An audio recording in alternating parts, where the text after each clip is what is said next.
Biryani tax. एक समय की बात है, मगध राज्य में राजा विक्रम सिंह का शासन चलता है।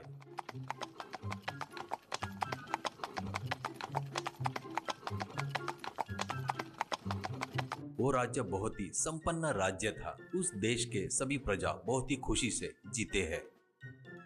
उस देश के बाजू में नालंदा बोलकर एक देश था। उसका राजा प्रचंड सेना था।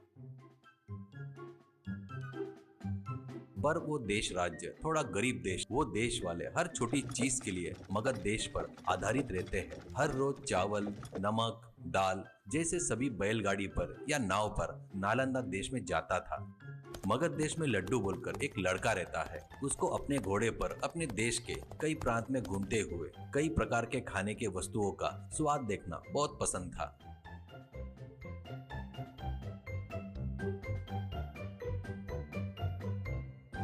एक दिन वो, मेरा देश तो पूरा घूम लिया, अब से बाजू के देश में घूमकर वहाँ का भी स्वाद का मजा लेना होगा। पहले नालंदा देश में जाकर वहाँ का स्वादिष्ट खाना, वहाँ की संस्कृति, वहाँ के रीति रिवाज पता करना होगा, ऐसा सोचता है। ऐसे वो घोड़े पर देश की सरहद के पास आता है। वहाँ पर बॉर्डर पर इधर साइड नालंदा के देश के सैनिक, उधर साइड मगध देश के सैनिक दिखते हैं। वो लोग सभी को अच्छे से चेक करके भेज रहे थे। नालंदा देश में जाने वाले सभी कपड़े पहनकर थे, तो मगध देश से आने वाले कुछ लोग चड्डी पर रहते हैं। लड्डू उनको रोककर, तुम किस देश के हो, ऐसे चड्डी पर आ रहे हो, ऐसा क्यों करके पूछता है। तो वो, हम मगध देश के ही है, और तुम क्या नालंदा देश जा रहे हो क्या? और एक जन, अरे जा रे जा, जा तू जा, जाने के बाद पता चलेगा हमको चड्डी क्यों पहनना पड़ा, चलो रे चलो, कहकर चले गए। लड्डू को कुछ भी समझ में नहीं आकर सिर खुजाता है। लड्डू अब पूरी तरह नालंदा नगर में प्रवेश करता है।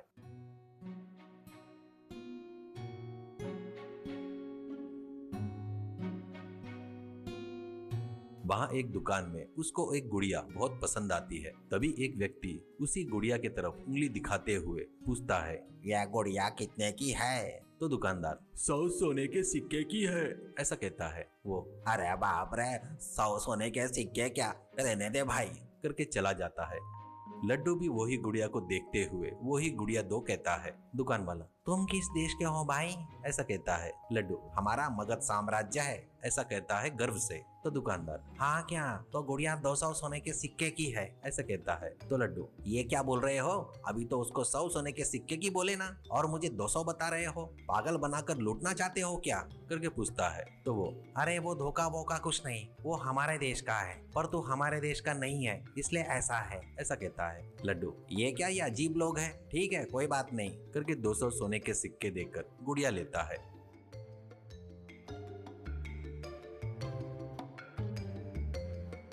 ऐसे वो जिस भी दुकान में जाता है, वो लोग उस देश वाले को एक रेट और लड्डू को ज्यादा रेट बता रहे थे। लड्डू कुछ भी नहीं कर पाने से ज्यादा सोने के सिक्के देकर खरीद रहा था।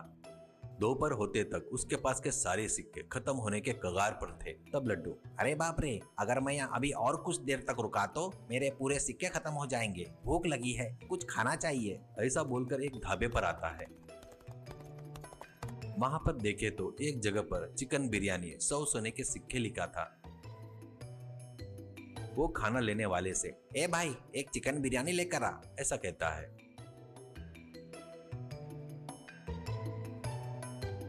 वो बिरयानी लाकर दिए तो वो पेट भरकर खाता है।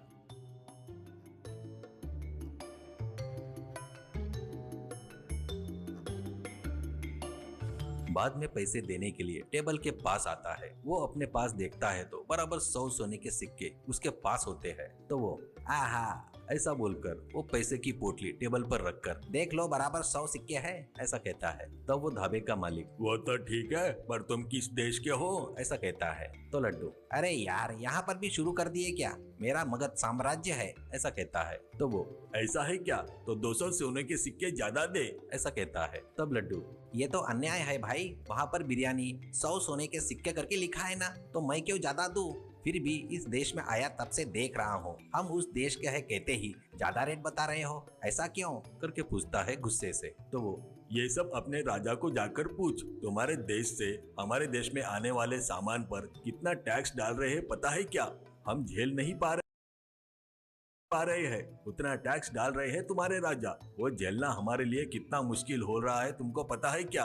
हमारी तकलीफ तुम्हारे राजा तक पहुंचने को होना, इसलिए तुम्हारे देश से आने वाले को ज्यादा रेट बता रहे हैं करके कहता है। तब लड्डू, अरे बाप रे, ये सब तो मुझे पता नहीं यार, मेरे पास 100 सिक्के ही है, अब मैं क्या करूँ? करके पूछता है। वो, कुछ भी नहीं कर सकते, हमारे ढाबे पर आटा गूंद सकते हो, बर्तन भी धो सकते हो, ढाबे की साफ सफाई कर सकते हो। ऐसे 2 दिन तक करने के बाद तुम्हारे कपड़े हमारे पास छोड़कर जा सकते हो, ऐसा कहता है। तब लड्डू, ओ तेरी, तो उस दिन वो लोग मैं यहाँ पर आ रहा हूँ बोले तो हंस रहे थे, इसलिए शायद अब मुझे भी चड्डी पहनना ही पड़ेगा क्या? सोचकर वहाँ 2 दिन तक पूरे काम करके